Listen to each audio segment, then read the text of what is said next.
সপ্তাহে প্রতিদিনই জেলাগুলোতে আইদার আপনার হোয়াইট স্প্রেড রেনফল অথবা ফেয়ারলি হোয়াইট স্প্রেড রেনফল হওয়ার সম্ভাবনা আছে। হালকা এবং মধ্যমবর্গীয় আইদার হোয়াইট স্প্রেড অথবা ফেয়ারলি হোয়াইট স্প্রেড রেনফল হওয়ার সম্ভাবনা আছে। আর উত্তরবঙ্গে একদম উত্তরে যে 5টা জেলা, ওই জেলাগুলোতে আপনার আইদার ফেয়ারলি হোয়াইট স্প্রেড অথবা হোয়াইট স্প্রেড রেনফল হওয়ার সম্ভাবনা আছে। এবং উত্তরবঙ্গের বাকি জেলাগুলোতে বেশিরভাগ দিনেই ফেয়ারলি হোয়াইট স্প্রেড রেনফল হওয়ার সম্ভাবনা আছে। কেবলমাত্র একদিন মানে আগামীকাল খালি ওই জেলাগুলোতে স্ক্যাটার্ড রেনফল হওয়ার সম্ভাবনা আছে। ডিটেলস বুলেটিন আপনাদের সাথে যেটা শেয়ার করা হয়েছে ওখান থেকে আপনারা ডিটেলসে পেয়ে যাবেন। এবার আসা যাক ওয়ার্নিংয়ে। আজকে পশ্চিমবঙ্গের সব জেলাগুলোতেই বিক্ষিপ্তভাবে দু এক জায়গাতে থান্ডারস্টর্ম লাইটনিং এবং তার সাথে গাস্টি উইন্ডের সম্ভাবনা আছে ঘন্টায় 30 থেকে 40 কিলোমিটার গতিবেগে। আর পূর্ব মেদিনীপুর এবং দক্ষিণ 24 পরগনা ওই দুই জেলাতে বিক্ষিপ্তভাবে দু এক জায়গায় ভারী বৃষ্টিও হতে পারে।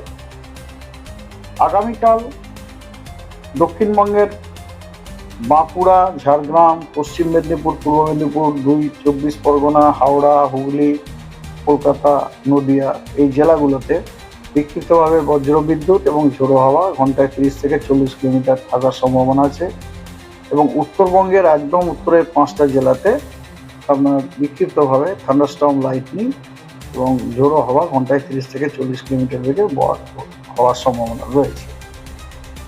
20 তারিখে দক্ষিণবঙ্গের বেশিরভাগ জেলাগুলোতেই আপনার বিক্ষিপ্তভাবে থান্ডারস্টর্ম লাইটনিং এবং তার সাথে ঝোড়ো হাওয়া থাকার সম্ভাবনা আছে, এক্সেপ্ট পুরুলিয়া, পূর্ব পশ্চিম বর্ধমান এবং বীরভূম এই জেলাগুলোর জন্য কোনো ওয়ার্নিং নেই। তবে উত্তরবঙ্গের সব জেলাতেই বিক্ষিপ্তভাবে দু এক জায়গায় থান্ডারস্টর্ম লাইটনিং গাস্টি উইন্ড থাকার সম্ভাবনা আছে ঘন্টায় 30 থেকে 40 কিলোমিটার বেগে। এবং তার সাথে কালিম্পং, জলপাইগুড়ি এবং আলিপুরদুয়ার এই 3টি জেলাতে বিক্ষিপ্তভাবে ভারী বর্ষণ হওয়ারও সম্ভাবনা আছে। 21 তারিখে দক্ষিণবঙ্গের সব জেলাতে বিক্ষিপ্তভাবে থান্ডারস্টর্ম লাইটনিং এবং তার সাথে ঝোড়ো হাওয়া ঘন্টায় 30 থেকে 40 কিলোমিটার বেগে হওয়ার সম্ভাবনা রয়েছে।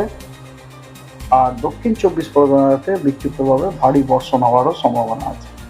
আর উত্তরবঙ্গের সব জেলাগুলোতেই বিক্ষিপ্তভাবে থান্ডারস্টর্ম লাইটনিং এবং ঝোড়ো হাওয়া ঘন্টায় 30 থেকে 40 কিলোমিটার বেগে বইবার সম্ভাবনা আছে।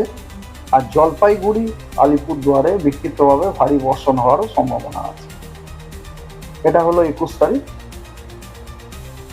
22 তারিখে দক্ষিণবঙ্গের সব জেলাতেই বিক্ষিপ্তভাবে থান্ডারস্টর্ম লাইটনিং এবং ঝোড়ো হাওয়া ঘন্টায় 30 থেকে 40 কিলোমিটার বেগে বইবার সম্ভাবনা রয়েছে। এছাড়াও 22 তারিখে দক্ষিণবঙ্গের পূর্ব দিকের যে জেলাগুলো আছে, নেমলি মুর্শিদাবাদ, নদিয়া, উত্তর 24 পরগনা, দক্ষিণ 24 পরগনা, পূর্ব বর্ধমান এই জেলাগুলোতে দু এক জায়গায় ভারী বর্ষণ হওয়ারও সম্ভাবনা আছে।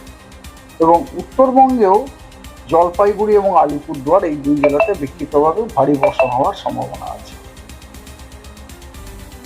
23 তারিখে দক্ষিণবঙ্গের অনেকগুলি জেলাতে বিক্ষিপ্তভাবে ভারী বর্ষণ হওয়ার সম্ভাবনা আছে। সেই জেলাগুলি হলো বাঁকুড়া, 2 মেদিনীপুর, 2 24 পরগনা, হাওড়া এবং ঝাড়গ্রাম এই জেলাগুলোতে বিক্ষিপ্তভাবে দু এক জায়গায় ভারী বর্ষণ হওয়ার সম্ভাবনা আছে।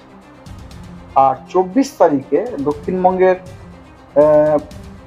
দক্ষিণ পশ্চিম দিকের যে জেলাগুলো মানে পুরুলিয়া, বাঁকুড়া, 2 মেদিনীপুর, ঝাড়গ্রাম এই জেলাগুলোতে বিক্ষিপ্তভাবে ভারী বর্ষণ হওয়ার সম্ভাবনা। এই সিস্টেমটার জন্য কিন্তু কোনো ডাইরেক্ট এফেক্ট আমাদের পশ্চিমবঙ্গে পড়ার সম্ভাবনা নেই, ঠিক আছে। হালকা পাসিং শাওয়ার আমরা পেতে পারি, কিন্তু সাধারণত একটা সিস্টেমের জন্য যে একটা very strong wind, heavy rainfall, extremely heavy rainfall, হ্যাঁ এই সমস্তগুলো আমাদের পাওয়ার সম্ভাবনা নেই, ঠিক আছে। আচ্ছা, তবে ফিশারম্যানের ওয়ার্নিং আছে, যেহেতু আছে ফিশারম্যানের ওয়ার্নিং দেওয়া হচ্ছে যে ফিশারম্যানদেরকে বলা হচ্ছে, ওয়ার্নিং দেওয়া হচ্ছে যে আপনার not to venture into the sea over North Bay of Bengal along and off West Bengal coast on 22nd August। 22 তারিখে উত্তর বে অফ বেঙ্গল এবং পশ্চিমবঙ্গের যে উপকূল বরাবর ওইখানে ডিপ সিতে যেতে বারণ করা হচ্ছে।